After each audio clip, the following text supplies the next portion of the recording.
जो 4 पीस છે કાલે शाम तक डिलीवरी करनी है। जी। देखो, सबसे पहले खार, फिर दादर, फिर मरीन लाइंस और फिर नरीमन पॉइंट। ठीक है। कल तू यहीं से ले लेना, और हाँ, कल शाम होने से पहले पहुंचा देना। चिराग से बस समझो कि हीरे पहुंच गया।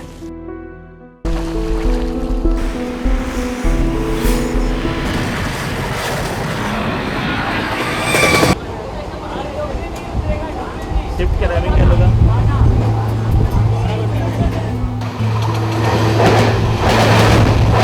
प्लेटफॉर्म क्रमांक 1 पर आई हुई लोकल विरार जाने वाली 12 डब्बों की धीमी लोकल है।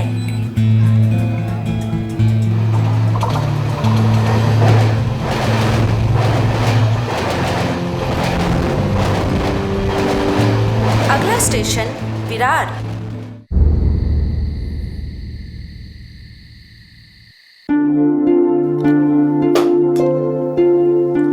सुन उमेश, तेरी भाभी और मैं कल जीवदानी माता मंदिर जाने का प्रोग्राम बना रहे हैं, तो अविश? जरूर आता मोटा भाई, पर कल थोड़ा मुश्किल है। कल 4 डिलीवरी है, एकदम खास। शुभ बात है यार। मुंबई आए हुए तुझे सिर्फ 6 महीने हुए और तू पूरा का पूरा मुंबई वाला हो गया। काम के अलावा किसी और चीज के लिए टाइम ही नहीं। अरे मोटा भाई, ऐसी कोई बात नहीं है, पर क्या है ना, चिराग सेठ का हिसाब ही कुछ अलग है। जो बड़ी बड़ी डिलीवरी होती है ना, वो सिर्फ मुझे देते हैं, उन्हें और कोई नहीं चलता। वैसे एक बात कहूं, तुम दोनों भाई काम करते हो हीरे का, पर एकदम जीरो। दोनों में से किसी ने भी आज तक मुझे इतना सा भी हीरा नहीं दिलवाया। भाभी, साल खत्म होने से पहले आपके गले में हीरो का हार होगा। तो चुप कर। अरे, जीवदानी माता की कृपा रही ना, तो गले का हार बनेगा ही बनेगा। वाह, शुभ जमानो आवो छे भाई। हैं? मुंबई लाया मैं, काम पे लगाया मैंने, और तोहफा भाभी को, वो भी हीरो का हार। वाह। आप तो रहने दीजिए, आपने तो कभी झूठे मुंह भी हीरे की बात तक नहीं की। कम से कम देवा जी कोशिश तो करेंगे। हाँ डिजाइन जो। हाँ, अरे जय श्री कृष्ण भाई। जय श्री कृष्ण। શું ખબર ઉમેશ ભાઈ? जो बस माता जी की कृपा से। भैया एक सादा पान, लौंग ज्यादा। अरे उमेश, मैंने सुना चिराग सेठ का धंधा फुल फॉर्म में चल रहा है। चल नहीं रहा है, दौड़ रहा है। कल 4 डिलीवरी है। 4 डिलीवरी? अरे भाई, तो एक आध हीरे की ब्रोकरेज हम लोग से करवा देना, लाइफ बन जाएगी। मैं तो बोलता हूँ सबकी लाइफ बन जाएगी। तो ऐसे कोई बात नहीं है, पर क्या है ना, चिराग सेठ के सारे ग्राहक बंद हुए हैं। तो डिलीवरी कितने की है? चिराग सेठ आजकल खोखे के नीचे बातें क्या करते हैं। 4 खोखे का माल है, एक करोड़ का। शू बात करे छे? तो भाई एक काम करना, देख अपनी भी सेटिंग करवा दो। तू रोज इतने सारे ग्राहकों से मिलता है, 2-4 ग्राहक इधर सरका ले। मेरी बात सुन, देख दलाली में तुझे भी कट मिलेगा। नहीं, और देवा- कब तक तू ये डिलीवरी बॉय बनता फिरेगा? अरे मुझे ऐसे। उमेश भाई, लोहा गरम है, मार दो थोड़ा। हाँ। विपुल भाई, देवांग भाई, लोहा अभी तक तपा नहीं और हथौड़ा मैंने कभी पकड़ा नहीं। थोड़ा पैर जमाने दो, फिर बात करते हैं ना। उमेश भाई, ये मुंबई शहर है और ऊपर से हीरो का व्यापार। भाई देखो, इधर धंधा जमाने के लिए इसकी जरूरत पड़ती है। और भाई धंधे में इतना बड़ा मौका एक ही बार दस्तक देता है। सोच ले। सोचने दो। सोचने दो।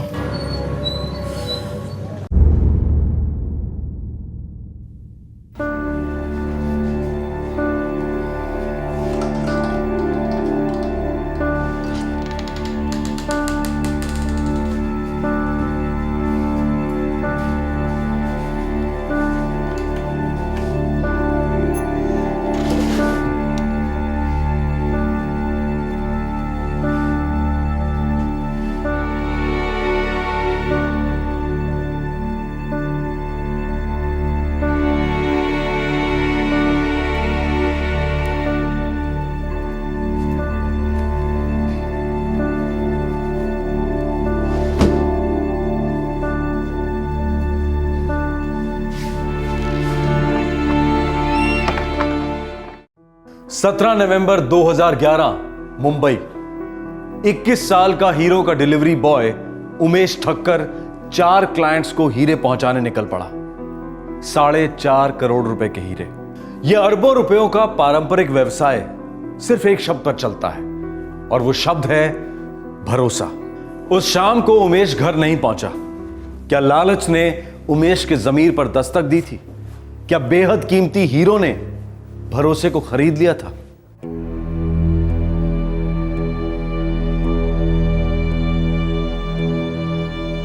आपके द्वारा डायल किया गया नंबर फिलहाल स्विच ऑफ है। शोधायु नंबर लगा? ना, नॉट रीचेबल छे। बहुत बड़ी डिलीवरी थी। मुझे तो बहुत डर लग रहा है। हे जीवदानी माता, हमारे देवर जी को जल्दी से घर ले आइए। कुछ नहीं अंकल, क्यों? तू ठीक तो है ना? जो ने करो फोन जो समझ गए। हेलो, हाँ સુરેશ ભાઈ, જય શ્રી કૃષ્ણ। સુરેશ ભાઈનો ફોન છે। हाँ सुरेश भाई, जय श्री कृष्ण। कैसा लगा माल? मुझे क्या पता चिराग भाई, मेरे हाथ में तो माल आया ही नहीं। ये आप क्या कह रहे हैं सुरेश भाई? उमेश तो सुबह ही लेकर निकल गया था। अरे चिराग भाई, मेरे यहाँ उमेश आया ही नहीं। क्या?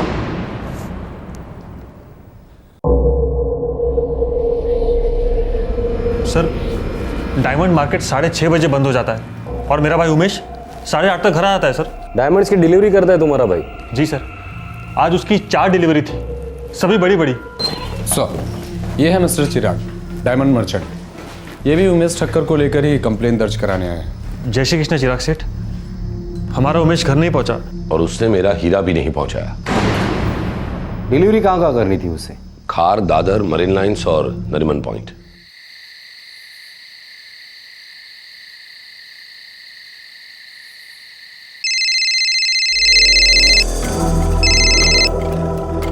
हेलो, डीबी मार्ग पुलिस स्टेशन से इंस्पेक्टर वाघ बोल रहा हूँ मैं। मिस्टर चिराग दोषी के यहाँ से कोई उमेश ठक्कर नाम का लड़का आपके यहाँ हीरे की डिलीवरी करने आया था? हाँ आया था, दोपहर में 2 के आसपास।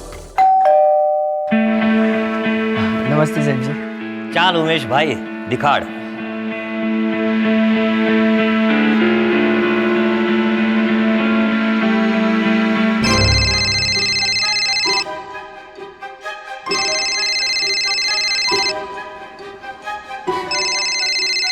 हाँ, उमेश 3:30 को डिलीवरी करके गया। 4:30 बजे डिलीवरी की थी उमेश ने। केम जो रमन भाई? उमेश तुम्हारा हीरो।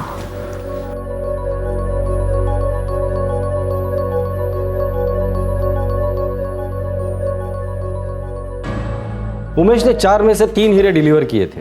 देखिए सर, उमेश मेरा बहुत ही खास लड़का है। चौथा हीरा जो सुरेश भाई को डिलीवर नहीं हुआ था, कीमत क्या होगी उसकी? 1.25 करोड़। सर, सेल अभी भी रिचेबल नहीं है सर। टीम को लास्ट लोकेशन ट्रेस करने के ऑर्डर दे दिए हैं मैंने। ठीक है, ये आपके सुरेश भाई, इनकी पेमेंट आ चुकी थी? हाँ सर, आ चुकी है पूरी की पूरी। और अगर नहीं भी आई होती तो सुरेश भाई अगर कोई गफला करे तो मैं अपना पूरा धंधा छोड़ दूं। मेरे बहुत ही पुराने क्लाइंट है वो। आप मिस्टर दीपक, आपको आपके भाई ने इस डिलीवरी के बारे में कुछ बताया था? सर, उमेश मुझे हर डिलीवरी के बारे में बताता था। मुंबई में आकर उसे 6 महीने हुए थे ना? जी। इसके पहले आपका भाई कहाँ रहता था और क्या करता था? सूरत की एक हीरो की फैक्ट्री में हीरो की पॉलिशिंग का काम करता था। मुंबई क्यों आया था? वहाँ उसे मजदूरी काफ़ी कम मिलती थी। जो उमेश, तू मेरा छोटा भाई है, मेरा घर तेरा घर, लेकिन मुंबई ना तो तेरी है ना तो मेरी है। यहाँ तुझे सीढ़ी के एकदम नीचे से धीरे धीरे ऊपर चढ़ना पड़ेगा। मोटा भाई, मैं खून पसीना एक कर दूंगा। मुझे ब्रोकर बनने में पूरे 3 साल लगे।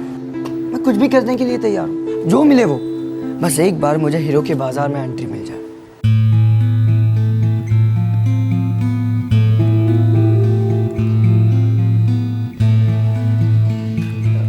चिराग सेठ मेरा भाई है, गारंटी देता हूं मन लगा के काम करेगा।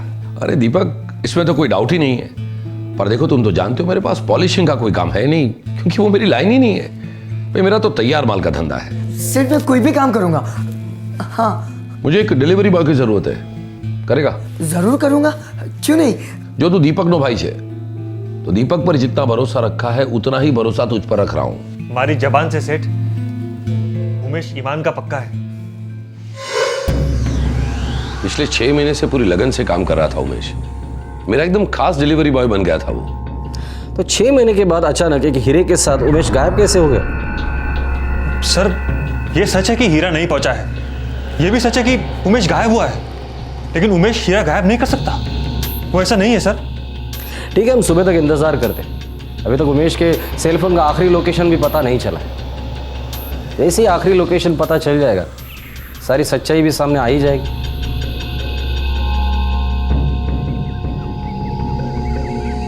4 में से 3 हीरे उमेश डिलीवर कर चुका था, और जो हीरा डिलीवर नहीं हुआ था उसकी कीमत थी 1.25 करोड़ रुपए। अगर उमेश के इरादे सही नहीं होते तो वो चारों हीरे लेकर गायब हो सकता था, जिनकी कीमत थी 4.5 करोड़ रुपए। लेकिन उसने ऐसा नहीं किया। तो क्या यह उसकी एक चाल थी, ताकि शक की सुई उसकी तरफ इशारा ना करे?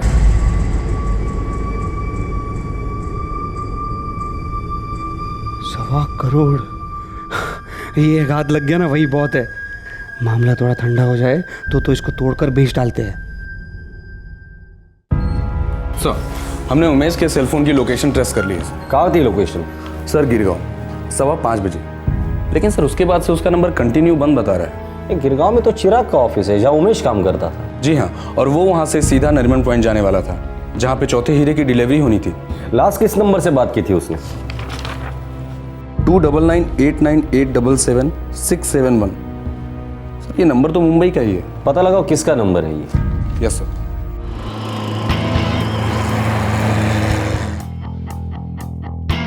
मुझे नहीं लगता कि वो ऑफिस लौटा होगा।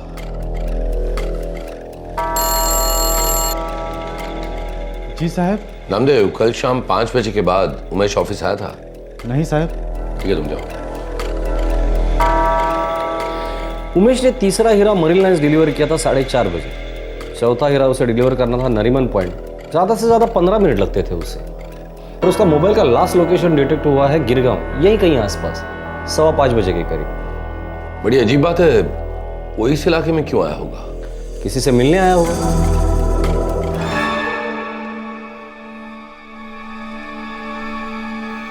ये सीसीटीवी पूरे बिल्डिंग में लगाया हुआ है? जी सर, पूरे बिल्डिंग में, हर फ्लोर पे, हर कोने में, क्योंकि इस बिल्डिंग में सभी ऑफिस डायमंड वालों के ही हैं। मुझे कल शाम 4 बजे से लेकर 6 बजे तक की सारी सीसीटीवी फुटेज चाहिए। आपका ऑफिस, लॉबी, कॉरिडोर, सभी जगह की। जी ठीक है, मैं मेंटेनेंस वाले से मंगवा कर आप तक पहुंचा दूंगा। मैं हूँ देवांशा। उमेश का सिम बंद होने के पहले आखिरी बार उससे बात तुम्हारे ही फोन पे हुई थी ना? कल शाम को उमेश ने फ़ोन तो किया था, लेकिन वो उसका आखिरी कॉल था, मुझे नहीं पता। वो हमें पता है। आप सिर्फ इतना बताइए कि आपकी उससे बात किस सिलसिले में हुई थी। दरअसल लगभग 4:30 बजे मैंने उसको पहले फ़ोन किया था, तब उसने मेरा कॉल उठाया नहीं, फिर उसने मुझे कॉल बैक किया। आपने उसे फ़ोन किस लिए किया था? वो मुझसे पूछ रहा था कि अगर वो मुझे कोई क्लाइंट दिलवाता है तो मैं उसे कितना कमीशन देता हूँ। कमीशन? कैसा कमीशन? मैं कुछ समझा नहीं। देखिए इंस्पेक्टर साहब, दरअसल मैं एक डायमंड ब्रोकर हूँ और उमेश मेरा अच्छा दोस्त है। तो मैंने उससे कहा था कि अगर तेरे पास कुछ क्लाइंट हो तो मुझे दिलवा दे, मैं तुझे कमीशन में एक हिस्सा दूंगा। जिन हीरो की डिलीवरी वो करने जा रहा था, उस सिलसिले में उसने कल तुमसे कुछ बात की? नहीं, कल तो कोई बात नहीं हुई। फिर कब की थी? फिर परसों रात को बात हुई थी हमारी। वो क्या है, हम खाना खाने के बाद सब लोग पान के अड्डे पर मिलते हैं। उसका चचेरा भाई विपुल भी हमारे साथ था। शुभ खबर उमेश भाई। अरे उमेश, मैंने सुना चिराग सेठ का धंधा फुल फॉर्म में चल रहा है। चल नहीं रहा है, दौड़ रहा है। कल 4 डिलीवरी है। डिलीवरी कितने की है? चिराग सेठ आजकल खोखे के नीचे बातें कहाँ कहते हैं, 4 खोखे का माल है। वो हम दोनों को बता रहा था कि चिराग सेठ के 4.25 करोड़ के डायमंड्स की डिलीवरी करने जाने वाला है।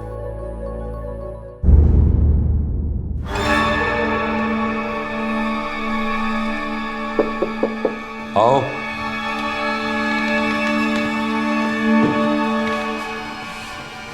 साहब, वो मेंटेनेंस वाला आया था, वो सीसीटी की सीढ़ी पे गया है।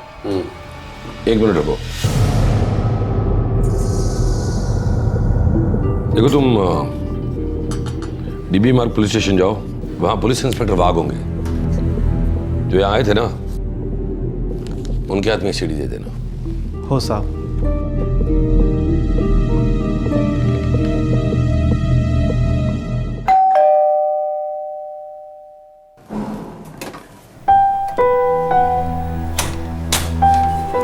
विपुल भाई, आप? सीजल बिन, ये क्या सुन रहा हूँ? उमेश गायब हो गया? कल से फोन ही नहीं उठा रहा है। हम सब तो बहुत डरे हुए हैं। हाँ, कोई बड़ी डिलीवरी करने वाला था, ऐसा कुछ बोल रहा था वो। हाँ, 3 ग्राहकों तक तो उसने ठीक ठाक हीरे की डिलीवरी कर दी। लेकिन चौथे वाले के यहाँ अभी तक नहीं पहुंचा। और पुलिस क्या कह रही है? कुछ नहीं, पुलिस के हाथ अब तक कुछ नहीं लगा।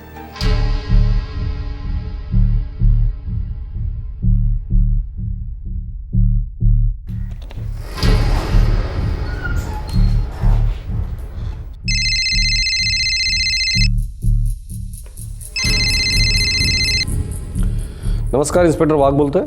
हेलो इंस्पेक्टर, मैं चिराग बोल रहा हूँ। अभी अभी पंचगिनी पुलिस स्टेशन से मुझे फोन आया था। किस बारे में? उन्हें उमेश मिल गया है।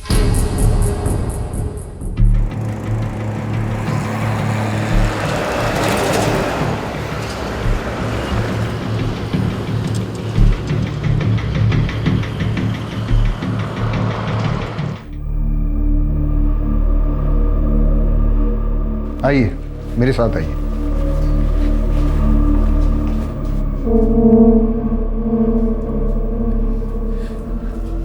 उमेश, उमेश,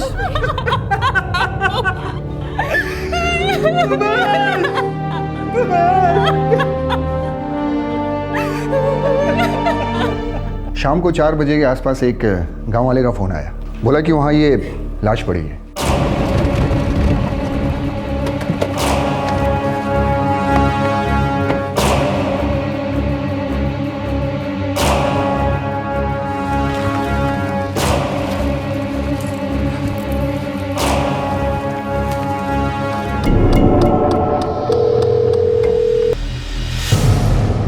हेलो, मैं इंस्पेक्टर माने बोल रहा हूँ, पंचगनी पुलिस स्टेशन से। हाँ बोलिए, क्या बात है? आपके यहाँ कोई उमेश ठक्कर काम करता है? हाँ, वो कल से मिसिंग है। कोई खबर है उसकी? आपको फौरन पंचगनी आना होगा। क्यों, क्या बात है? आप उसकी फैमिली को भी लेके आइए। ओह, आपका मतलब?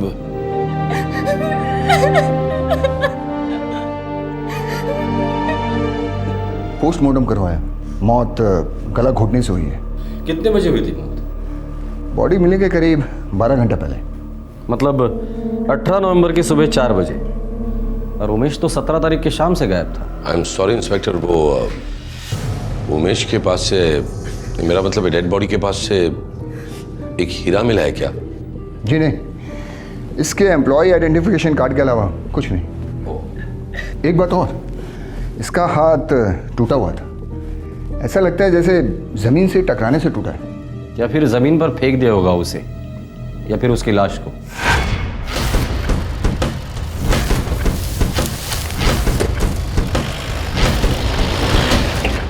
सत्रह नवंबर 2011 की शाम को 21 साल का diamond delivery boy Umesh Thakkar Mumbai से गायब होता है।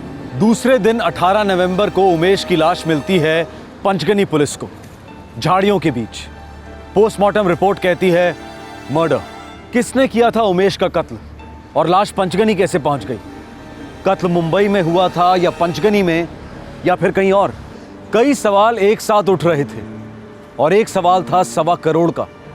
वो चौथा कीमती हीरा कहां था?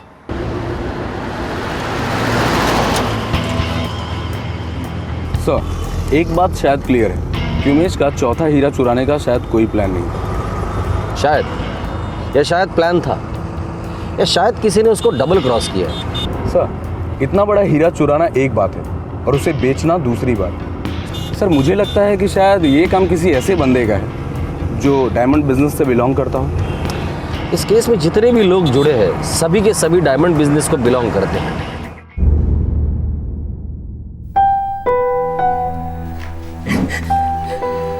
डेड बॉडी ले जा सकते हैं आप।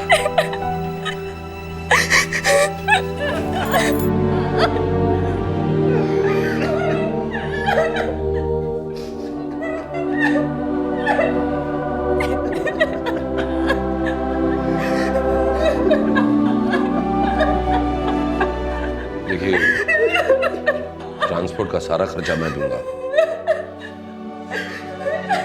उमेश मेरा खास आदमी था। किसी ने इसे मार दिया और मेरा हीरा चुरा लिया।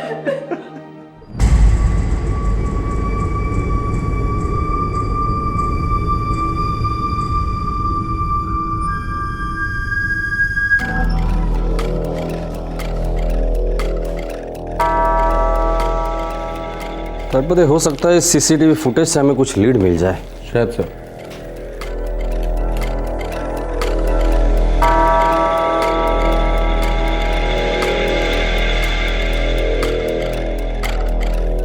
उमेश, ये 4:55 को उमेश ऑफिस आया था। सर मरीन लाइंस डिलीवरी के ठीक बाद। उमेश किसी का तो इंतजार कर रहा था।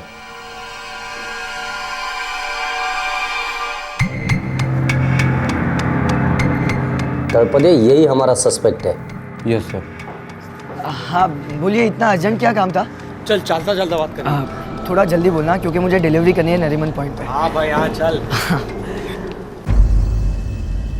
आपके द्वारा डायल किया गया नंबर फिलहाल स्विच। सर फोन बंद आ रहा है उसका। उसे भनक लग गई हम लोग उस तक पहुंच नहीं वाले। लेकिन सर उसके घर का एड्रेस है हमारे पास। गाड़ी निकालो, घर से उठाते हैं इस साले को।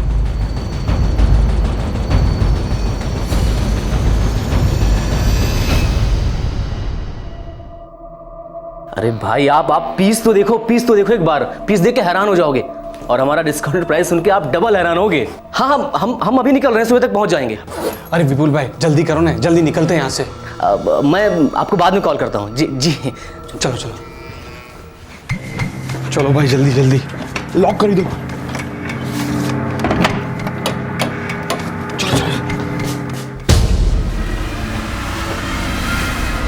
हमें देख के हैरान हो गए या फिर डबल हैरान हो गए?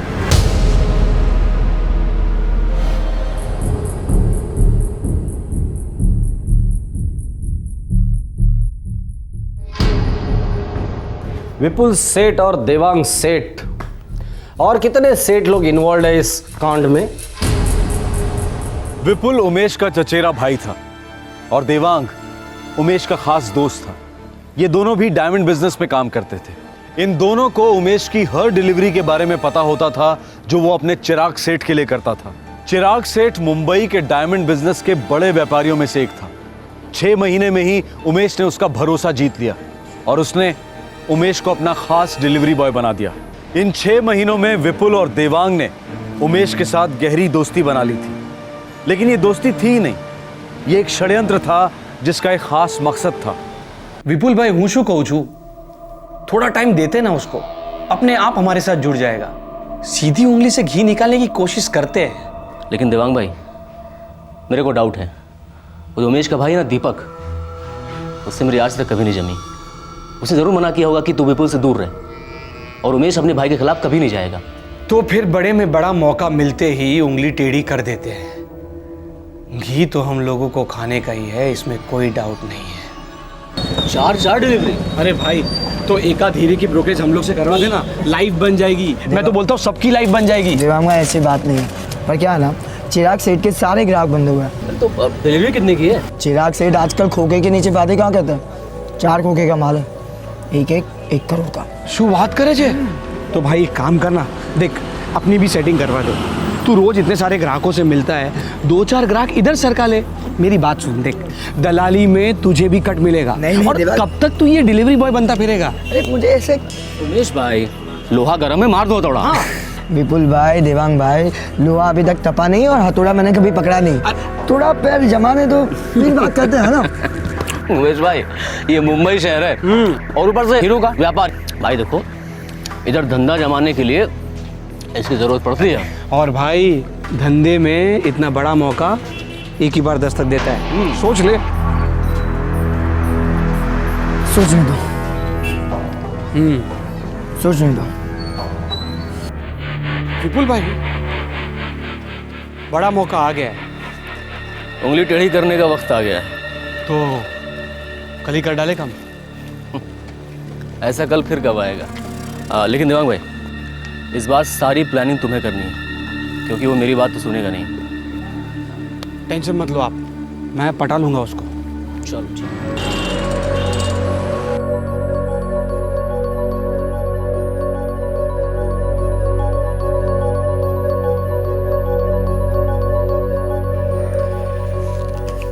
ये ले बेटा, रख ले।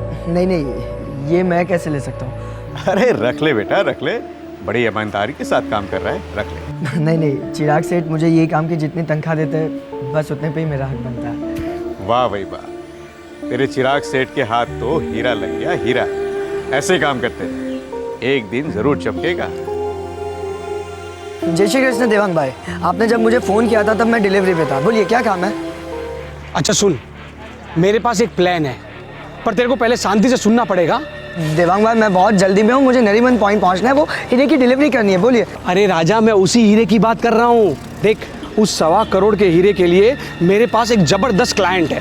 अरे शो बात करो छो देवांग भाई, ये हीरा चिराग सेठ का ग्राहक सुरेश भाई नरीमन पॉइंट वाले, मैं तो उन दोनों के बीच का डिलीवरी बॉय हूँ। आप मेरे साथ ये ग्राहक की बात क्यों कर रहे हो? क्योंकि तेरा जो चिराग सेठ है ना, वो मेरी बात तो सुनेगा नहीं। हाँ, और जो मेरा ग्राहक है ना, वो सुरेश भाई से भी ज्यादा रकम देने के लिए तैयार है। और दूसरी बात, पर चिराग सेठ जो है ना, वो तो सुरेश भाई को हीरा बेचेगा। पर अगर तू चिराग सेठ को पटाकर वो हीरा मेरे ग्राहक को बिकवा देगा ना, तो सुन, चिराग सेठ की नज़र में तू बहुत ऊपर आ जाएगा। नहीं, मुझे इतनी कोई जल्दी नहीं है देवांग भाई लाइफ में, लेकिन फिलहाल मैं बहुत जल्दी में हूँ, मुझे नरीमन। अरे राजा से 5 मिनट के लिए मिलना चाहता हूँ बस। पहले तू मेरी पूरी बात सुन। देख, मैं ना धंधे की बात कर रहा हूँ, कोई चोरी डकैती की बात नहीं कर रहा हूँ। हाँ ठीक है, एक काम करते हैं, मैं जल्दी से जल्दी ये डिलीवरी करता हूँ और फिर हम मिलते हैं, ठीक है? नहीं, मेरी बात सुन। देख राजा, देख मैं क्या बोल रहा हूँ, 5 मिनट के लिए मिलना सिर्फ। हाँ, फिर तू तेरे डिलीवरी पे चले जाना। देख, तेरे को दोस्ती की कसम है बस। हाँ ठीक है, एक काम करते हैं, हम जल्द से जल्द, तुम मेरी ऑफिस के नीचे आ जाओ, मैं भी नीचे आता हूँ, हम वहीं मिल लेंगे, ठीक है? हाँ राजा, मैं 15 मिनट में पहुंच रहा हूँ। 21 साल का उमेश एक ईमानदार कामगार था। वो अपना काम दिल से और ध्यान लगाकर करता था, लेकिन दिल से सोचने से उमेश का ध्यान हट गया। वो अपने दोस्त देवांग का दिल नहीं दुखाना चाह रहा था, इसलिए उससे मिलने के लिए राजी हो गया। ये भूल मासूम उमेश की जिंदगी की सबसे बड़ी और आखिरी भूल साबित हुई।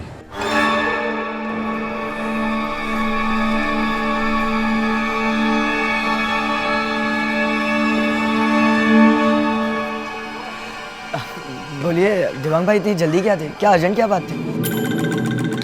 चलते चलते बात करते हैं। बात थोड़ा जल्दी करना, क्योंकि मुझे नरीमन पॉइंट में डिलीवरी करनी है। हाँ भाई, हाँ चल।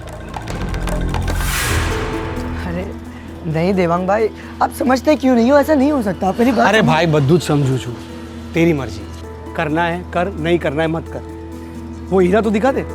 शुरुआत करो छो देवांग भाई, आप भी तो इसी धंधे में हो ना, उसूल जानते हो, ग्राहक को छोड़कर हीरा किसी और को नहीं दिखाया जा सकता। ओ भाई, धंधे के उसूल मेरे को मत सिखा। ऐसे 4-6 हीरे ना मैं रोज सुपारी की तरह बेचता हूँ। मैं तो सिर्फ तेरे को समझाने की कोशिश कर रहा हूँ, और तू मेरे पे डाउट कर रहा है। नहीं, वाह देवांग भाई, ऐसी बात नहीं। आप ठीक है।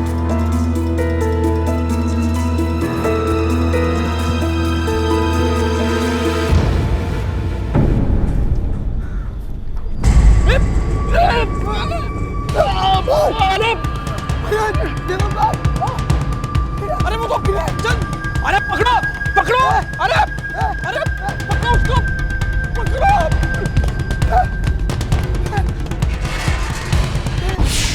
क्या क्यों चोर? मैं तो बर्बाद हो गया। ए भाई, मैंने एक बात की, तूने उसको बताया था कि विपुल को हम लोग इधर मिलने वाले हैं? अरे देवांग भाई, मैं क्यों बताऊंगा कि हम लोग यहाँ पे मिलने वाले हैं? बहुत चालाक निकला यार ये। अरे यार, लेकिन मैं क्या करूँ, मैं तो बर्बाद हो गया। मैं चिराग सेठ को क्या मुंह दिखाऊंगा? अरे भाई, तू पहला रड़वानू बंद कर और मेरी बात सुन। तू बर्बाद नहीं होगा, वो चोर विपुल बर्बाद होगा। मुझे मालूम है उसका खास ग्राहक कौन है। तू मेरे साथ चल, मैं अब भी तेरे को मिलाता हूँ उससे। तू चल मेरे साथ। लेकिन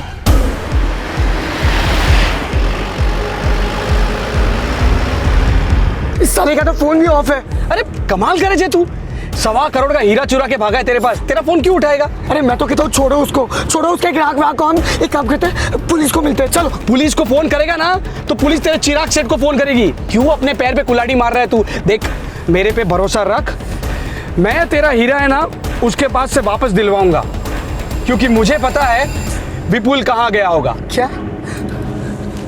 कहाँ है विपुल? बिल्कुल तेरे पीछे। क्या? देख देख देख। विपुल भाई, एक काम करते हैं, इसकी लाश है ना पीछे की सीट पे डाल देते हैं। अरे नहीं देवांग भाई, एक काम करते हैं, इसको 2 गज जाके फेंक देते हैं। एक काम करो, फिर ना उसको नीचे दबा के रखना, ताकि आजू बाजू आने वाले लोग देखे नहीं। समझ गए देवांग भाई।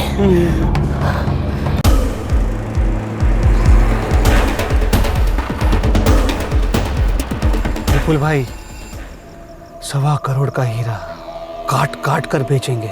हाँ, और तब तक उमेश भाई की लाश को यहाँ के जंगली जानवर खा जाएंगे, काट काट कर।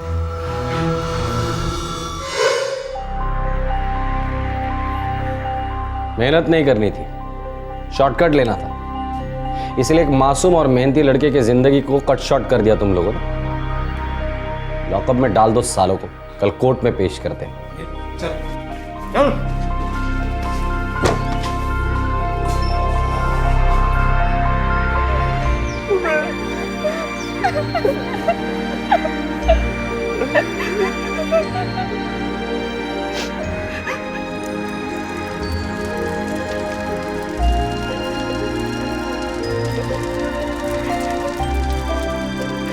लड़का हीरा था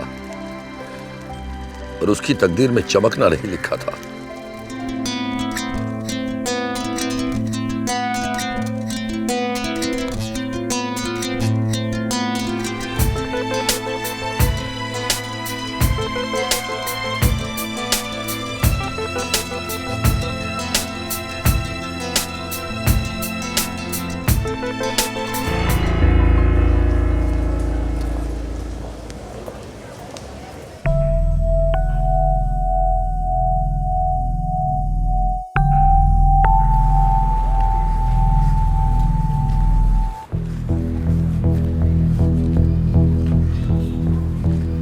काय हो,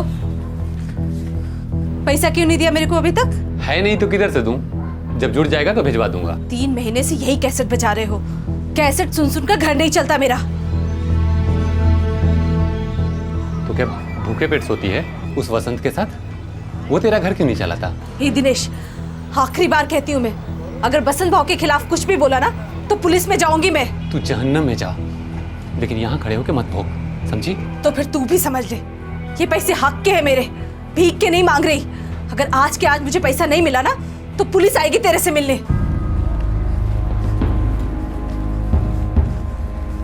ए नाई साहब, हो साहब जल्दी करो वरना दाढ़ी फिर से उगाएगी।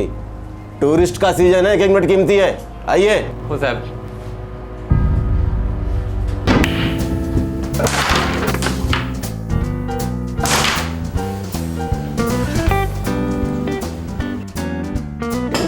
Shot, very good.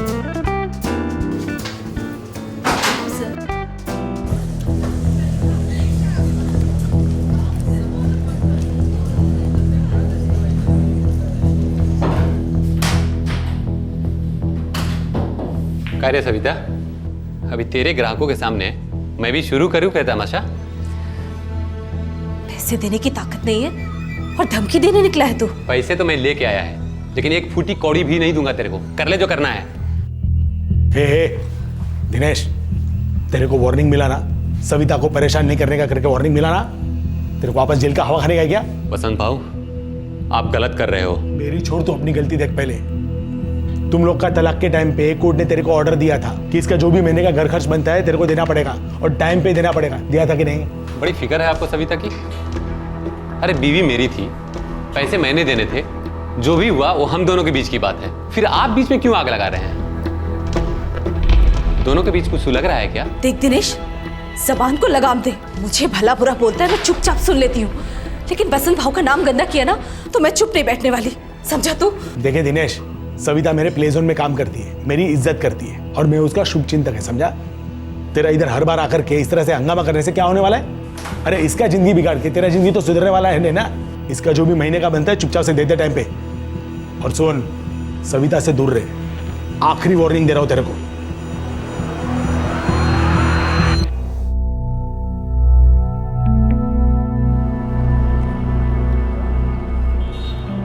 यार मिट्टी डालना यार, दिमाग से निकाल डाल उस औरत को।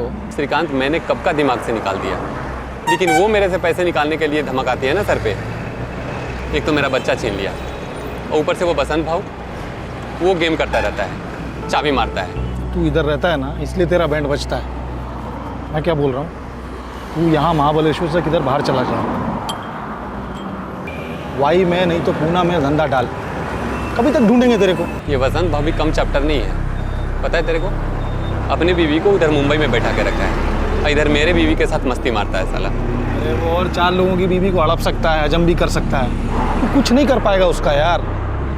ऐसा में बहुत ताकत होती रे भाई। पैसे क्या ऊपर लेके जाएगा, नरक में सड़ेगा साला। मेरा जिंदगी का वाट लगाया है ना, देख लेना, एक दिन उसका भी नंबर आएगा। और ऐसे कुत्ते की मौत मरेगा कि अक्खा महाबलेश्वर याद रखिएगा।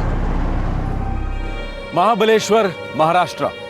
हनीमून्स के लिए मशहूर इस खूबसूरत इलाके में एक तलाकशुदा जोड़ा दिनेश और सविता आए दिन मेंटेनेंस के लिए लड़ते रहते थे। महाबलेश्वर बाजार में नाई की दुकान चलाने वाले दिनेश का गुस्सा पास के प्ले जोन के मालिक वसंत पर दिन ब दिन बढ़ता जा रहा था।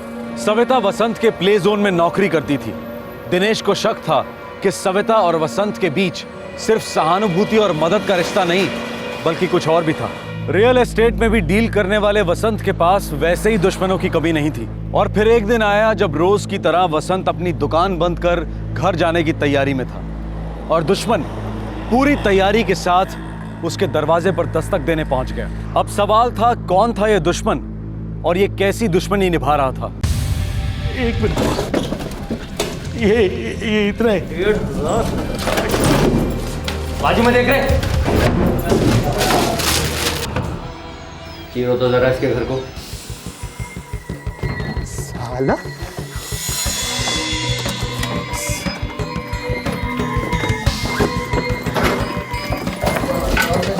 कम से कम 3-4 लाख रोकड़ा तो होगा ही होगा।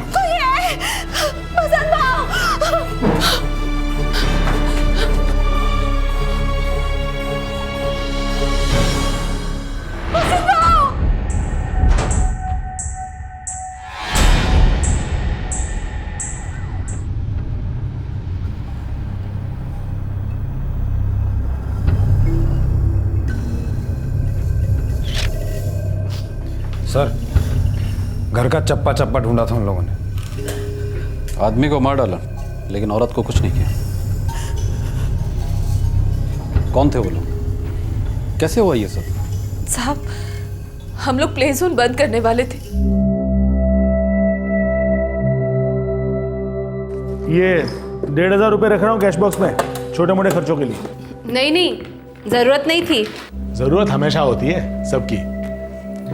दुर्गेश कब आ रहा है? एंट्रेंस एग्जाम के लिए गया है, परसों तक आ जाएगा।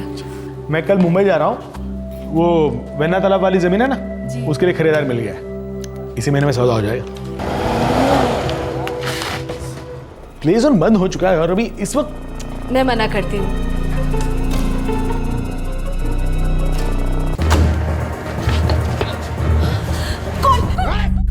वसंत भाई को गोली मारी लेकिन तुम्हें मारने के लिए लौटे नहीं। नहीं सर, मैंने पहले गोली चलने की आवाज सुनी और फिर गाड़ी शुरू होने की आवाज। तो तुम चिल्लाई नहीं? खुद को खोला कब? मेरे मुंह पर पट्टी बंधी थी साहब। पट्टी खुलते ही मैं चिल्लाने वाली थी कि तभी गोली की आवाज सुनी। मैं बहुत डर गई साहब और जब गाड़ी की आवाज सुनी उसके बाद मैंने अपने आप को खोला। दुर्गेश कौन है? मेरा लड़का है साहब, सतारा गया हुआ है इंजीनियरिंग के टेस्ट के लिए, 11वीं में पढ़ता है। दुर्गेश, ये तुम्हारे पहले पति दिनेश से, जिसकी मार्केट में एक नाई की दुकान है। हो साहब, दिनेश दुर्गेश का पिता है। अच्छा, जब गाड़ी बाहर रुकी थी तो तुमने उसे देखा था? हो साहब। उसके नंबर पर ध्यान गया था? नहीं, लेकिन MS02, हाँ, और सफेद रंग की एम्बेसडर थी।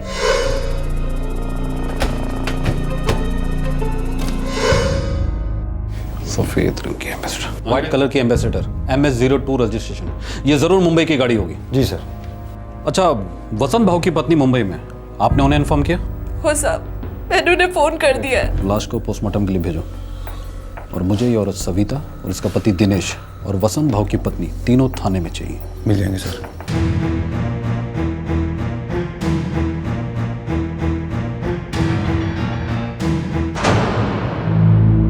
तीन गोलियां बॉडी से बरामद हुई हैं। तीनों काफी क्लोज रेंज से चलाई गई थी, यही कोई 1-2 फीट की दूरी से, और एक गोली सीने को चीरती हुई चली गई एंड डेथ वाज इंस्टेंट।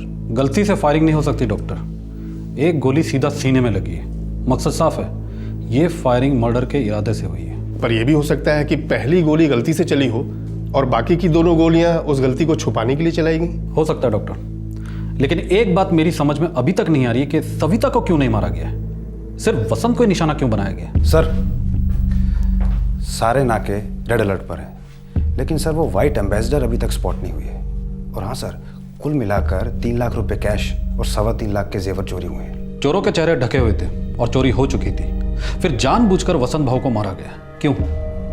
मुझे इस औरत सविता पर शक हो रहा है अंग्रेज। सर वसंत की बीवी मुंबई से आ चुकी है, थाने में वेट कर रही है। गीता सबनीस, वसंत भाव सबनीस की धर्मपत्नी। जी। आप मुंबई के मुलुंड इलाके में कोचिंग क्लास चलाती हैं। जी, गीता कोचिंग सेंटर। क्या आपको पता था कि यहाँ एक औरत थी, सविता? उसने मुझे फोन करके बताया, वो इनकी एम्प्लॉय थी। यही प्ले जोन में रहती थी? इन्होंने हमारे प्ले जोन के अंदर ही कुछ एडिशनल कमरे बनवाए थे। सविता अपने पति को छोड़ चुकी थी, इनको उस पर बहुत दया आई और नौकरी के साथ साथ उसको रहने की जगह भी दे दी। दोनों के बीच कोई अफेयर वगैरह? नहीं सर, मेरे पति बहुत भरोसेमंद थे। क्या सविता भरोसेमंद है? किस हिसाब से? सविता का हाथ हो सकता है इस मर्डर और चोरी में? मुझे नहीं पता, लेकिन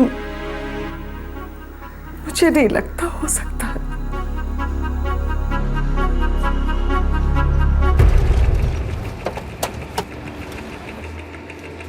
अरे गौड़े साहब, आओ साहब, इकडे बसा बसा साहब। खुश होगा तू? हाँ, तेरे रास्ते का कांटा निकल गया। मेरे को पता था साहब, आप लोग मेरे ऊपर ही शक करोगे। अंग्रेज साहब को पूछा ना, आप रात को 2:30 बजे आए थे मेरे घर पे पूछताछ करने को। मैंने भेजा था उसे। सुना उस वक्त तो बड़ी गहरी नींद में सो रहा था। हाँ साहब, बड़ी गहरी नींद सो रहा था मैं। अच्छे सुपारी लेने वाले भी मर्डर करने के बाद नहीं सो पाते।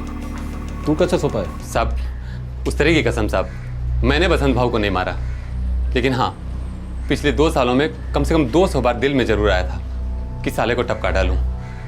बसंत भाव ने मेरा बीवी छीन लिया साहब, मेरा बच्चा छीन लिया, मेरा सब कुछ छीन लिया साहब। बहुत सुकून मिला मेरे को साले की मौत से। किसी ने तो हिम्मत की, दाद देता हूँ साहब, जिसने भी मेरा काम कर दिया हो। साले, एक्टिंग कर रहा है तू? नाई की दुकान चलाने से पहले किसी तमाशा कंपनी में काम करता था क्या? साहब, तमाशा तो वसंत भाव ने मेरी जिंदगी का बना दिया साहब। इसलिए तू हमें बनाने की कोशिश कर रहा है? एड़ा बनकर पेड़ा खाने की कोशिश मत कर। मेरी नजर है तुझ पर, जिस दिन भी भनक लगी ना, बहुत भारी पड़ेगा। बॉडी हैंडओवर की उसकी पत्नी को। अब तक तो क्रियाक्रम भी शुरू हो गया होगा सर। हम भी शुरू हो जाते हैं अंग्रेज। सविता को हटाओ। जी सर। तो तीनों के चेहरे ढके हुए थे। हो साहब। कितना और क्या क्या छोड़ गए तुम्हारे लिए वसंत भाव? साहब, मैं उनके प्ले जोन में काम करती थी, महीने की तनख्वाह देते थे, बस। वसंत को मारा और तुम्हें छोड़ा, ऐसा क्यों? ये मुझे कैसे पता होगा साहब? तुमने मरवाया वसंत को, तो क्यों नहीं पता हो सकता? ये आप क्या कह रहे हैं साहब? मैं ये कह रहा हूं कि तुमने और तुम्हारे पति दिनेश ने एक साजिश रची वसंत के पैसे हड़पने के लिए। पहले तलाक का ड्रामा किया, फिर झूठ मूठ के झगड़े, मस्त बकरा बनाया वसंत को और फिर हलाल कर दिया। जी साहब, आप लोग ऐसा सोच भी कैसे सकते हैं साहब? बसंत भाव एकदम भले आदमी थे, मेरे बड़े भाई के माफिक। दिनेश ने मेरे को और मेरे लड़के को अपने हाल पर छोड़ दिया था मरने के लिए। बसंत भाव ने हमें सहारा दिया, नौकरी दी मेरे को, वो सब कुछ दिया साहब जो मुझे चाहिए था। रास्ते पर आने से बचाया हमें। मैं ऐसे आदमी को मारने का सोच भी नहीं सकती साहब, सच्ची।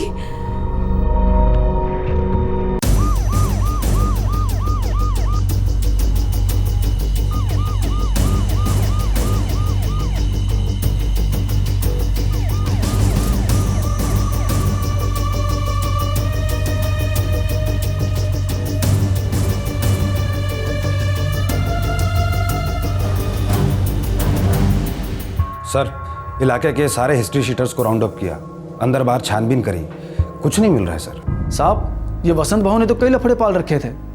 15-15 जमीनों के सौदे चल रहे थे उसके। कई लोगों के साथ तो 36 का आंकड़ा भी था साहब। कौन है ये लोग? नाम बोलने के पैसे देते हैं तेरे को? नहीं साहब, खबर पक्की नहीं तो किसी का नाम नहीं लेते हम खबरी लोग, कसम से।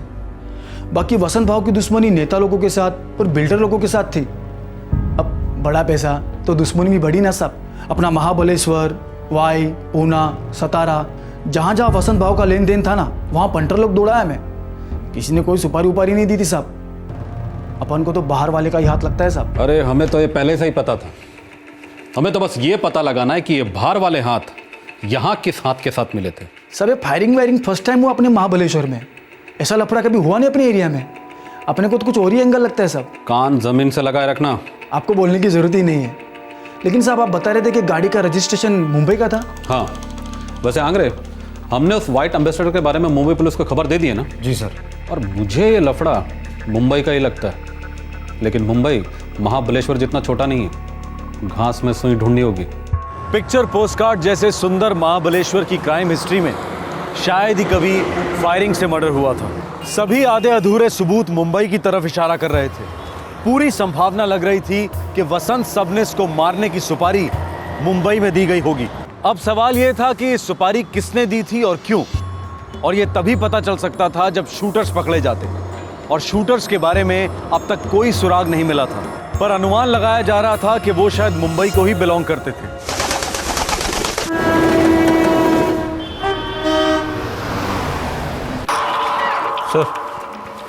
सर, ये जो महाबलेश्वर वाला शूट आउट केस था, कुछ पता चला? सर, वसंत भाई की मिसेस कोचिंग क्लास चलाती है, गीता कोचिंग क्लास। उसके सारे एंगल छान मारे, कोई खबर नहीं। सुपारी की भी कोई खबर नहीं सर। शायद कोई सुपारी निकली नहीं होगी, तो खबर कहाँ से मिलेगी? सर, इस मर्डर में कोई पर्सनल एंगल दिखाई नहीं दे रहा। लेकिन ये सिर्फ एक चोरी का केस नहीं हो सकता। लूटने के बाद एक निहत्थे आदमी को मारना, इसका क्या मतलब होगा? सर, कोई साइको हो सकता है। 3 लोग थे, तीनों भी अगर साइको होते तो इतना फुल प्रूफ प्लान नहीं बनता। लूटते नहीं इस तरह से। सर, ये लूटपाट हमारी आंखों में धूल झोंकने के लिए की गई होगी। कावरे, केस क्लोज मत करो, लगे रहो, कोई ना कोई सुराग तो निकलेगा ही। Yes sir.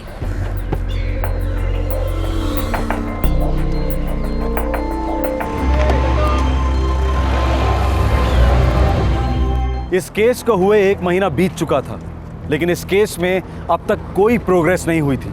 जैसे जैसे और समय बीतता गया, सभी को लगने लगा कि ये चोरी का केस था जिसमें फायरिंग एक्सीडेंटली हुई थी। शायद ये सोची समझी सुपारी किलिंग नहीं थी। सविता पहले की तरह प्ले जोन मैनेज करने लगी और उसका एक्स हस्बैंड दिनेश अब चैन की सांस लेने लगा। उसका हमेशा से मानना था कि वसंत सविता को भड़काता था और उसके सविता के साथ संबंध थे, पर अब वसंत इस दुनिया में था नहीं। और अब सवाल ये था कि क्या वसंत की मौत का राज हमेशा राज ही रहेगा?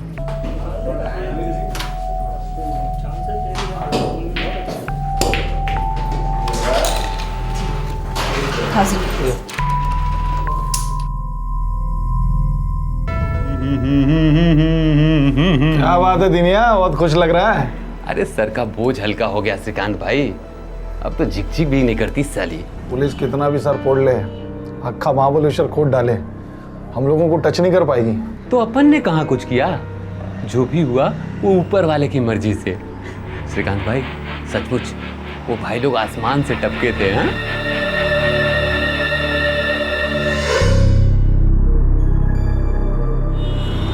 ये वसंत भाव भी है ना, ये कम चैप्टर नहीं है। पता है तेरे को, अपनी बीवी को उधर मुंबई में बैठा के रखा है, इधर मेरे बीवी के साथ मस्ती मारता है साला। अरे वो और 4 लोगों की बीबी को हड़प सकता है और हजम भी कर सकता है, तो कुछ नहीं कर पाएगा उसका यार। ऐसा में बहुत ताकत होती रे भाई। पैसे क्या ऊपर लेके जाएगा, नरक में सड़ेगा साला। मेरा जिंदगी का वाट लगाया है ना, देख लेना एक दिन उसका भी नंबर आएगा और ऐसे कुत्ते की मौत मरेगा कि अक्खा महाबलेश्वर याद रखेगा। ए दिनिया, तू कहीं वसंत भाऊ को मारवार डालने का प्लान तो नहीं बना रहा ना? इतना हिम्मत और ताकत होता ना तो कब का टपका दिया होता साले को। श्रीकांत, तू कुछ करवा सकता है क्या? क्या रे बाबा, मैं कोई गैंगस्टर का भाई हूँ क्या? लेकिन तेरी पहचान तो है ना 4-6 लोगों में, अगर किसी को सुपारी दे सकते हैं तो सेट कराना। साले, अगर मेरी पहचान होती तो मैं टूरिस्ट की गाड़ी चला रहा होता। चल निकलता हूँ अभी, ऊना का बड़ा उठाना है यार, संभाल अपने आप, है ना? लौट के मिलता है तेरे को।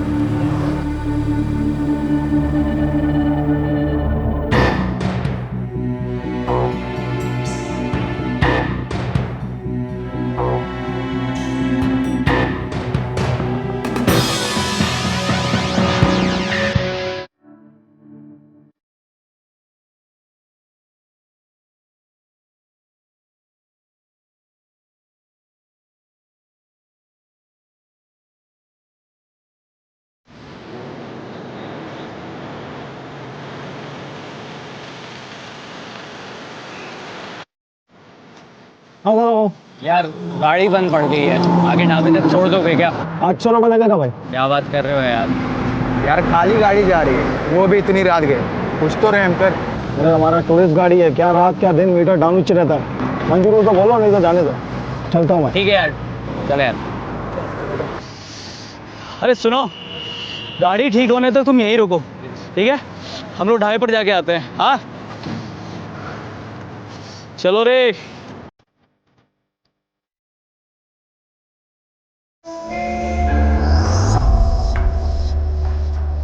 सामान संभाल के रखा है ना? बिल्कुल चकाचक संभाल के रखा है, टेंशन मत ले। कभी कभी अटकती है साले, लगता है ऑयलिंग करानी पड़ेगी इसकी। एड़े, ऑयलिंग तेरे भेजे की करानी पड़ेगी। मस्त मक्खन जैसी चलती है, तेरे को चलानी नहीं आती। इधर ला। ए भाई, आगे से लेफ्ट ले और जो ढाबा दिखता है ना, वहाँ पे गाड़ी रोक दे।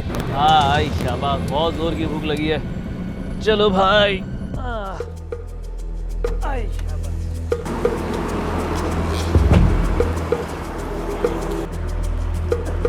भाई साहब, आप लोग किसी गैंग वैंग से हैं क्या? स्कूल टीचर हैं, पैसे मिल गए ना, चल कट ले यहाँ से। चल छोड़ो। कहाँ मर गया? कार्ड लगा भाई के लिए। ये श्रीकांत, तू कुछ करवा सकता है क्या? क्या रे बाबा, मैं कोई गैंगस्टर का भाई हूँ क्या? लेकिन तेरी पहचान तो है ना 4-6 लोगों में, अगर किसी को सुपारी दे सकते हैं तो सेट करा ना।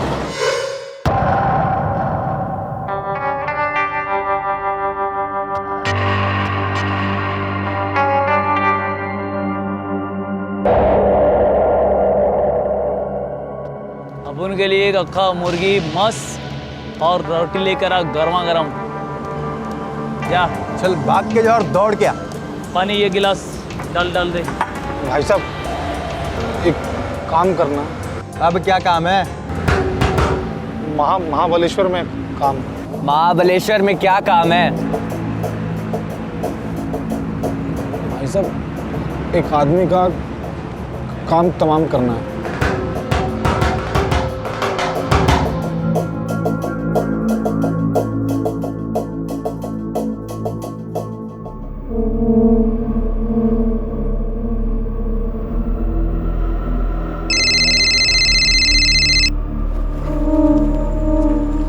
हाँ श्रीकांत बोल, तेरा पुणे का भाड़ा हो गया इतना जल्दी? हाँ हो गया यार। सुन, मुझे वापस रास्ते में 3 लोग मिले जो तेरा काम कर सकते हैं यार।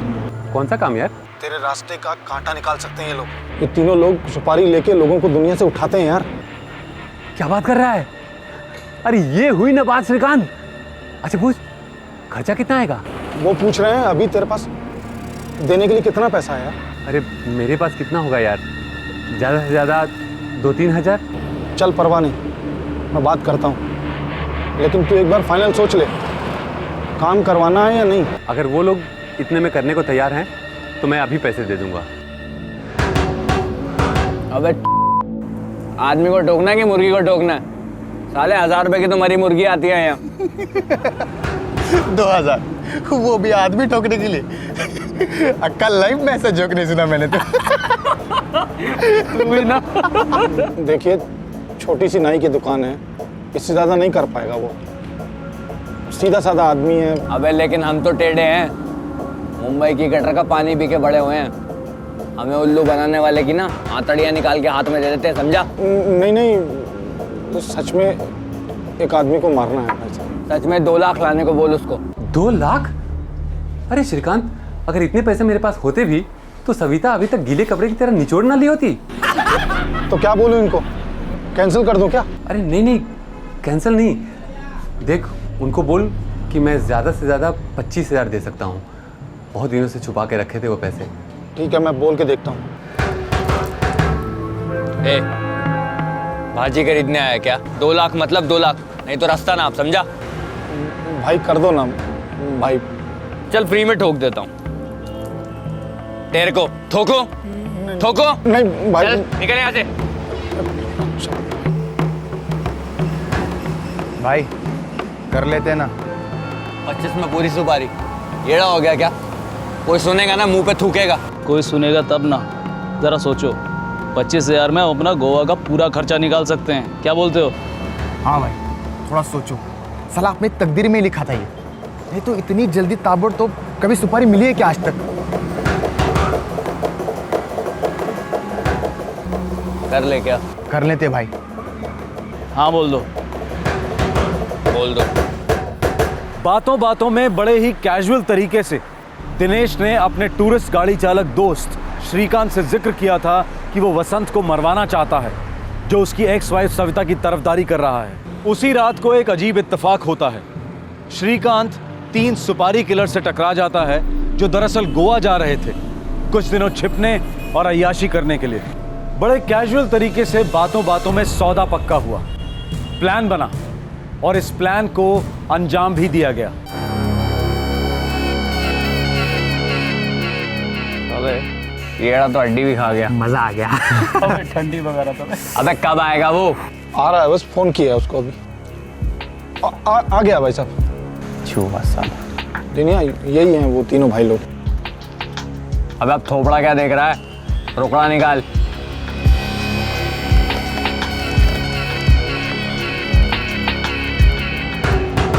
सुपारी किसके लिए? वो यहाँ से थोड़ी दूर पे मार्केट का इलाका है, उधर उसका प्ले जोन है। रहता भी वहीं है क्या? हाँ उधर ही रहता है, अभी भी है मेरी बीवी के साथ। बीवी को भी टपकाना है? नहीं नहीं, सविता को कुछ मत करना आप लोग। अबे नहीं करेंगे कुछ, चलो रे। भाई साहब काम ऐसा करना कि फिर बीच में मेरा नाम ना आए। बे शाने, अब तू हमको हमारा काम सिखाएगा? साला तुम दोनों प्रैक्टिस करोगे? हाँ बता बता बता। भाई साहब ऐसे बोल दिया, गलती से बोल दिया। समझा उसको।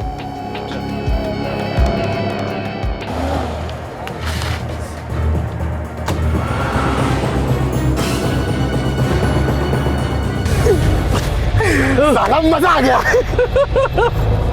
ये साला 3-4 लाख कैश, ऊपर से ये सोना और ऊपर से उस चचुंदर के 25,000 भी। अबे जो अपन मुंबई में लूटे थे ना, उससे ही बहुत ज्यादा है बेटा। अब साला 2 महीने तक गोवा से हिलेंगे नहीं। दारू, मच्छी और मस्ती भी। सालो इतना उछलो मत, पता लगे साला मच्छी खाते खाते खुद पुलिस के जाल में फंस गए। सही है रे दिमिया, तेरा नाम आने का कभी कोई चांस ही नहीं है। अरे शक तो हमेशा सविता पे ही बना रहेगा यार। वो थे तीनों तीरंदाज, पता है उसको अंदर बांध के चले गए कमरे में, वो भी जिंदा। और पुलिस सविता पर चील की तरह नजर बनाए हुए है। अरे मुझसे पैसे मांगना तो दूर, नजर तक नहीं मिलाती साली। सही है यार। तीनों कॉन्ट्रैक्ट किलर्स अपने बिल में छुपकर लूटे हुए पैसों से अय्याशी कर रहे थे। सुपारी देने वाले दोनों अपनी सफलता पर गदगद हो रहे थे। इन पांचों को लग रहा था कि अच्छी किस्मत सिर्फ इन पर चमकी नहीं थी, बल्कि गरजी थी। यह केस लंबे अरसे तक फाइलों में बंद रहा, लेकिन दफन हालत में भी यह केस हल्की हल्की सांसें ले रहा था, तकदीर को दस्तक दे रहा था, बिना सुलझे दम तोड़ने से इनकार कर रहा था। हमने कई केसेस में देखा है कि संयोग यानी कि चांस क्राइम डिटेक्शन में फरिश्ते का काम कर जाता है। अचानक एकाएक सुरागों की बौछार होने लगती है।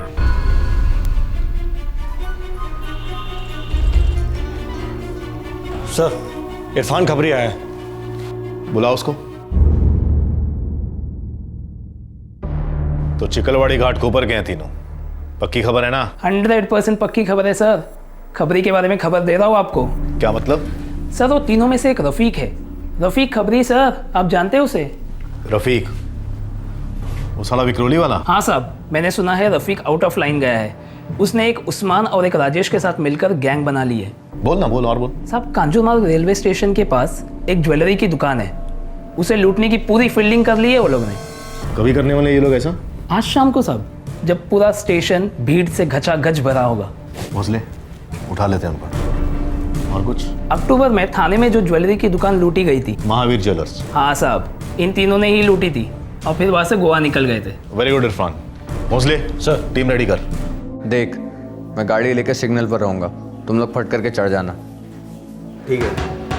हम लोग माल लेकर पब्लिक में घुल मिल जाएंगे और वहीं से भंडू पहुंचेंगे। बरोबर? बरोबर, एकदम बरोबर। और एक बात ध्यान रहे, पब्लिक में ज्यादा भागा दौड़ी करने का नहीं। आप टेंशन मत लो।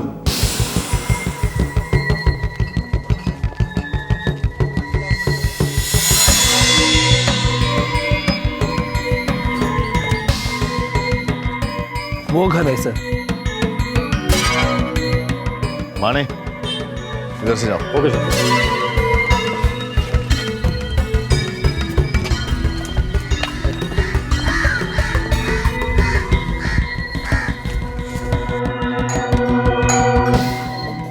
अबे अब कौन होगा बे? किसी को बुलाया था क्या? चाय वाला होगा, सुबह से 10 बार पैसे के लिए पूछ के गया। मैं देता हूँ साले को खर्चा पानी।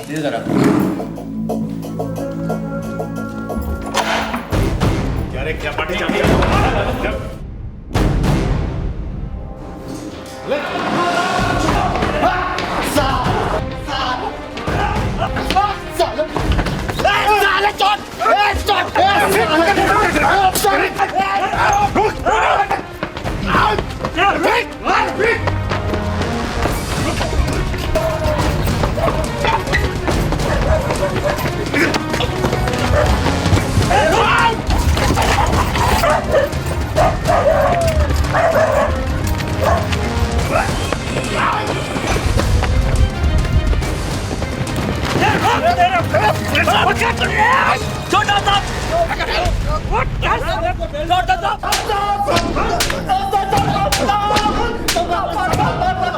पिछले 3 महीने में जहां जहां डाके डाले हैं सब उल्टी करो जल्दी। और तुम साले रफीक डबल ढोल की, एक तरफ तो हम लोगों के लिए काम करता है और दूसरी तरफ ज्वेलरी स्टोर्स में डाके डालता फिरता है। पैसों की सॉलिड गरज थी साहब, इसीलिए ये पहला काम करने वाला था साहब। इससे पहले कुछ नहीं किया साहब, सच्ची कहता हूँ साहब। पता नहीं साहब ये प्लान कैसे लीक हो गया। लोग के बाप हैं हम, हैं? अगर तेरे को पाला है ना तो तेरे जैसे 36 को जेब में रखता हूँ मैं। अक्टूबर में थाने के महावीर ज्वेलरी स्टोर को लूटा था कि नहीं? नहीं साहब, नहीं की थी साहब। बोल। साहब हाँ लूटा था। तो माल किधर उड़ाया? गोवा की एक दुकान में बेचा साहब। गोवा कैसे गया तू? कौन है तेरा उधर? साहब अब तीनों ने थाने स्टेशन से कार चुराई, एम्बेसडर, उसी में गोवा पहुंचे हम। गाड़ी किधर है?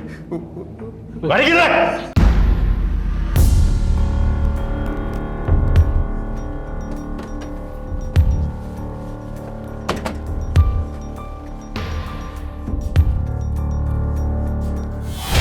साहब साहब आपको याद है 3 महीने पहले महाबलेश्वर में एक केस हुआ था जिसमें एक सफ़ेद रंग की एम्बेसडर इस्तेमाल हुई थी? वो प्लेजन वाला मर्डर केस। बरोबर साहब, उसमें एक लेडीज़ गवाह थी जिसको सिर्फ MS-02 याद था और उस कांड में 3 लोग और शामिल थे। वो 3 लोग भी वही टाइम पे गोवा के लिए निकले थे ना? महाबलेश्वर भी गोवा के रास्ते में ही पड़ता है।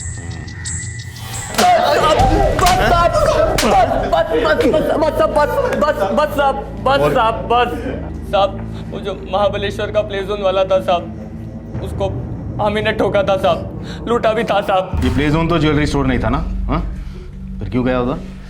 पहले की प्लानिंग थी? प्लानिंग तकदीर की थी साहब। मेरा उस प्ले जोन से या उसके मालिक से कोई लेना देना नहीं था साहब। तो ठोक दिया उसको ऐसे ही टाइम पास के लिए? हैं? नहीं साहब, सुपारी मिली थी साहब। सुपारी? हम लोगों की गाड़ी रास्ते में खराब हो गई थी साहब, वही हमने एक टूरिस्ट गाड़ी वाले से लिफ्ट ली, उसी ने एक आदमी से मिलवाया जिसको उस प्ले जोन वाले को टपकाना था साहब। ये सच है साहब।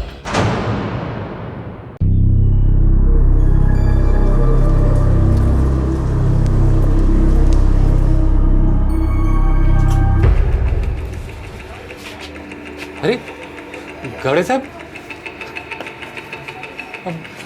वसंत भाव मर्डर केस में मेरे पे शक करना कब छोड़ेंगे? आज सुबह छोड़ दिया, बस तुझे पकड़ने आए, केस क्लोज करने आए। चल साहब, चल साहब, मैंने कुछ भी नहीं किया साहब। साहब आपको मैंने कुछ भी नहीं किया साहब। चल अंदर चल। अरे साहब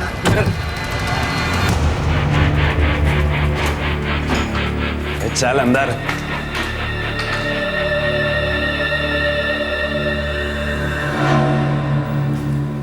अरे श्रीकांत, ये पुलिस वाले हम तक कैसे पहुंच गए?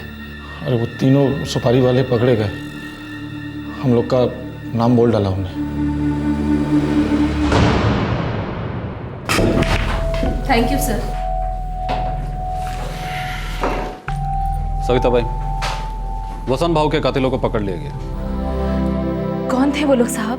किराए के हत्यारे, मुंबई से आए थे। आपके भूतपूर्व पति दिनेश ने सुपारी दी थी।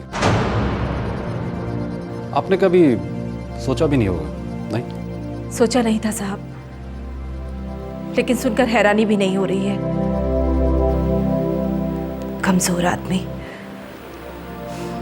घटिया हरकत। 3 गैंगस्टर्स के साथ अचानक हुई टक्कर ने एक शातिर मर्डर कॉन्स्पिरेंसी का भांडा फोड़ दिया। यह षड्यंत्र मानो फुल प्रूफ था।